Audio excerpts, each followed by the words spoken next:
Hey guys, welcome back to Hugs and Honey. I am Mama. Thanks for being here today. So I wanted to share about a conversation that I had this morning, something that I thought that maybe perhaps you guys might be feeling too at times. So I was talking with my 11-year-old client who is awesome, and he was just talking about the fact that his bigger brother picks on him, and sort of he thinks that his brother likes to sort of take all the attention and likes to kind of run the show, basically. And it's really frustrating to him, and he gets really upset by it. And so we were talking about ways in which he could kind of move through that situation and change the dynamic from his brother sort of bullying him and pushing him, and not having him be sort of as gentle and sensitive as he is, where he can really stand his ground because he sees that his brother is doing it because his brother feels insecure. And so that's a really powerful place to know that, even though it hurts, even though it's hard to protect yourself. But it's really, really important for us to protect ourselves and to create these boundaries and to basically to gain respect from people, from our brothers, from our siblings, and for ourselves. And so we were talking about, how do you stand up for yourself? How do you do it in a way that's not mean, that's not, sort of defiant, but is strong and is resolute and is firm? So how do you do that? And so we were talking, it was kind of fun. We were talking about how you could say, stop, or I don't like that, or that is not acceptable to me, or please stop doing that, instead of, could you please stop doing that? Or I don't really like that. Do you hear how those sound differently? So the last two, they were more like a question mark or like a comma. They had the energy of a question mark. Like, can you please stop doing that? Like asking, can you please stop? Not, please stop doing that. So what we're looking for when you want to sort of establish boundaries when you're the younger, or even maybe not even the younger, maybe you're a girl and you have a brother, or maybe you have an older sister who's bullying you, or kind of pushing you and dominating you, right? Which is what siblings do. I understand that. I'm the oldest of 5 kids, and I actually am a little bit dominant, and I tried my whole life, but I was like the leader of the pack. So I sort of had to be able to, be a leader. But I've learned to not be as dominant over time. And what was helpful for me is when my brothers and sisters sort of stood up and they said, stop it, or don't do that. And so that's what I was teaching my friend this morning. And so we were going through the energy of what sort of a statement with an exclamation point. So stop, or I don't like that, or don't do that. Please stop doing that. Those are exclamation points.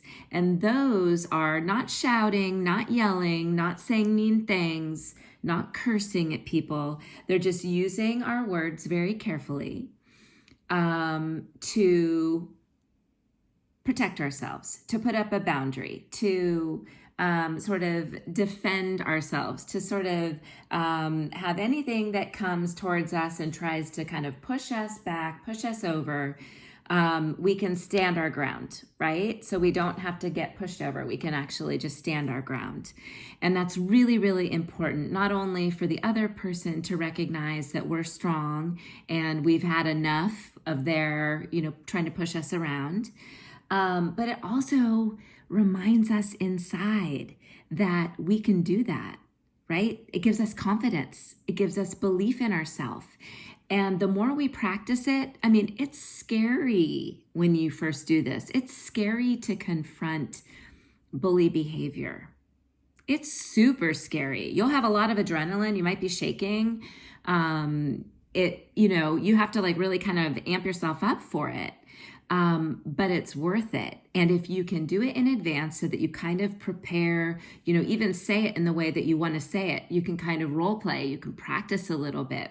That's what we did today, where I asked him to say what he wanted to say in the way he wanted to say it. And when he said it in a way that I thought was more of like a question mark or a comma, I sort of explained to him the energy of the punctuation mark that we have there. So whether it's a comma, a question mark, a period, or an exclamation point, we need to assign a sort of energy, right, as we speak it in the cadence, which means the rhythm of the way we talk, and the vibration, right? The energy with which we speak our words, right? Because our words are really important. So this is the conversation we were having. And last week, we always pull a spirit animal card because you guys know that's my thing. And so last week's spirit animal card was cool. I'm not sure if I told you about it, but it was Panther Spirit. And so we were talking about how could he reclaim his power and utilize his Panther Spirit for that. So we were sort of talking about what he had done in the last week and how he could reclaim his Panther Spirit. And I think he wanted to sort of get more of his Panther Spirit energy when he was confronting and dealing with his big brother. And so then we were running out of time in our session. And so we quickly went and picked our card for this week. And guess what it was? It was so cool. We both just stood there with our mouths wide open, not believing that this was the card that was pulled, which was Watch Your Words by Parrot Spirit. Watch your words. We're just talking about stop. Don't do that. That's not acceptable. Please stop doing that. It's not okay with me. And reclaiming your power with your words, right? So we have the happy little merger. Oh, I could see these guys being friends in the forest, right? I could see the parrot kind of flying above. I could see maybe a Disney movie being filmed with these two characters and sort of working together to, I don't know, help people find their power and be able to communicate using their fifth chakra, right? This is actually a great segue into connecting back to our chakra system that we learned about a while back. So when we are connecting with our power source is where? Here's a quiz. Where is our power source in our body, our personal power? I'll give you a hint. The color associated with this chakra is yellow. Yellow. Okay, it's our third chakra. Right here, actually it's right above our belly button, right? It's our solar plexus, and that is where our personal power is derived. So that would be harnessing our third chakra energy and our panther, reclaim your power, spirit, animal energy. And then we bring it up from our third chakra up through our fourth chakra, which is our heart chakra, our compassion chakra, our compassion. So that's where we take our passion, our passion, and we convert it, right? So whatever sort of negative energy that isn't good for other people to hear, it will change and it will alchemize inside of our fourth chakra. It will turn to compassion and it will come out our fifth chakra, which is our voice chakra. This is where we speak, right? So we speak our truth here through our fifth chakra. And we will watch our words, right? We'll use our power. We'll convert it through our heart chakra and compassion, and it will come out of our mouths and our fifth chakra with words of wisdom that are direct, that are firm, that are resolute, that are protecting us and protecting other people and creating a very healthy boundary for you, to live and exist and follow who you are and be who you are and honor yourself and your truth. So anyways, guys, that's just some fun stuff that happened today. Ooh, I didn't even realize this is card number 44 and then number 45. I never realized that. Interesting. Another link. They go hand in hand. They're right next to each other.